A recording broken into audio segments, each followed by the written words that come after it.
Nëse koncerti dëgjohet nga ndonjë kthin, zorë se mund t'i shkoj kujt mendja se interpretojnë fëmijë prej 10 deri në 18 vjeç.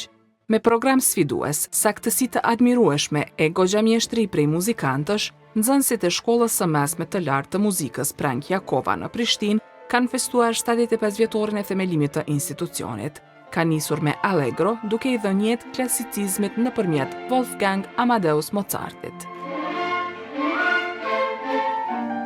Qysh në fillim është parë se për këtë koncert është punuar shumë. Mësimdhënësit Liriona Sulejmani dhe Fatbardh Dubovci për një kohë të gjatë kanë përgatitur koncertin që post Prishtinës do të luhet edhe në Zagreb e Ljubljan. Koha e parë e koncertit për piano numër 20 në D-moll e Mozartit ka qenë introja e mbrëmjes në ateljen e Pallatit të Rinisë dhe Sporteve në Prishtinë. Salla e shkollës s'ka kushte për këtë organizim, e as ateljeja ku mban koncertet Filharmonia e Kosovës. Të martën në disa pjesë ka depërtuar edhe shiu, por ka qenë e vështirë ta marrë vëmendjen e koncertit. Orkestra e shkollës me solistin nga Tirana, pianistin Orajan Popa, fitues i çmimit Prank Jakova vitin e kaluar, kanë futur publikun në ritmin e Mozartit e të klasicizmit. Dyshja Sulejmani e Dubovci kanë konceptuar program sfidues për 2 arsye: të prekin limitet e nxënësve e njëkohësisht të nxjerrin në pa talentin e tyre.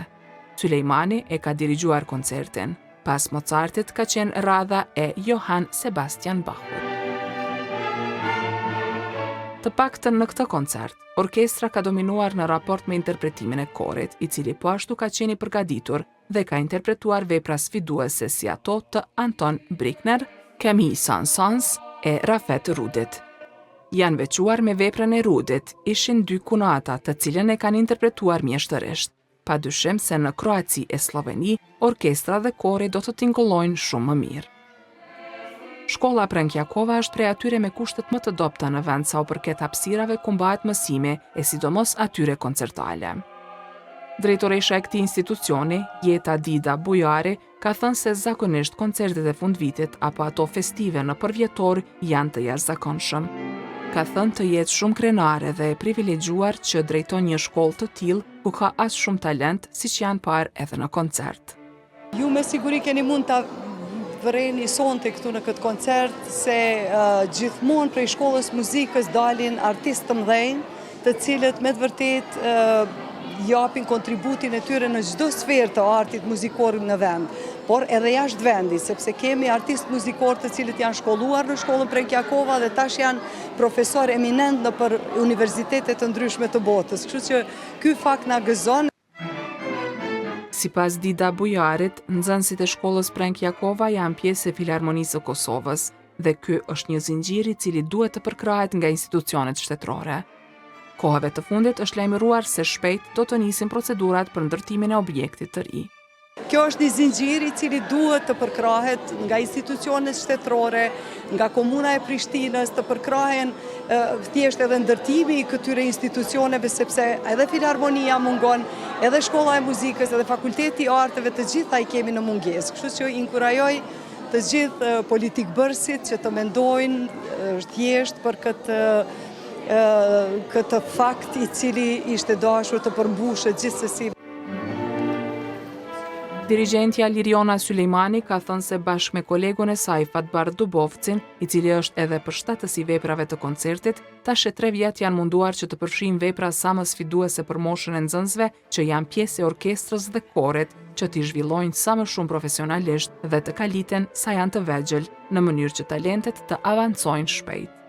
Përzgjedhja e veprave është bërë qysh prej barokut e tutje, për gjithë muziciantët e dinë që të luash barok nuk është e lehtë, ndërsa nga klasicizmi të luash Mozart është komplet një botë tjetër, po jam shumë e lumtur me performancën e të gjithë nxënësve të cilët me përpikmëri kanë dëgjuar këshillat e mia si udhëhecë e tyre, edhe kanë qenë me një energji jashtëzakonisht pozitive edhe shumë të etur për me pranu informata. Sipas saj, suksesi i koncertit është fal atyre që kanë dëgjuar dhe kanë punuar. Ka parashikuar se ardhmja e këtyre instrumentistëve është absolutisht shumë e dritur. Unë jam shumë e lumtur edhe shumë krenare që jam ndoshta dirigjenti atyre e parë që ata punojnë me të, edhe që ndoshta do të ngelem në kujtesën e tyre përgjithmonë edhe kur t'i shkelin skenat botërore shumë të mdoja, sepse këta veç janë asaj rrugë. Edhe unë kam shumë besim në ta, edhe jam shumë e lumtur për secilin prej tyre duke marrë parasysh që janë shumë të vegjël. Prej solistave ku më i vogël është 10 vjeç, mosha më e madhe në kor dhe orkestër është 18. Do me thonë është një moshë mesatare mjaft e re që me tregu me kur këtë sukses që e kanë kur këta sonte.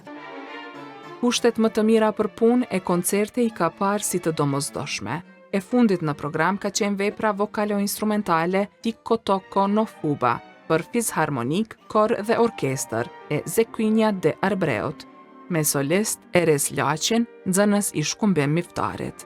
Me këtë vepër, orkestra dhe kori bashkë ja kanë dalë që të plotësojnë mozaiku një jo të lehtë që përmban ky krijimi brazilianit të njohur për kompozim, i cili jetoi midis dy shekujve të kaluar. Orkestra dhe kori i shkollës, që si institucion daton prej vitit 1950, u kanë dhënë njehon mjeshtërisht veprave të shekujve të kaluar, dhe njëkohësisht kanë treguar se janë e ardhmja e muzikës serioze në Kosovë.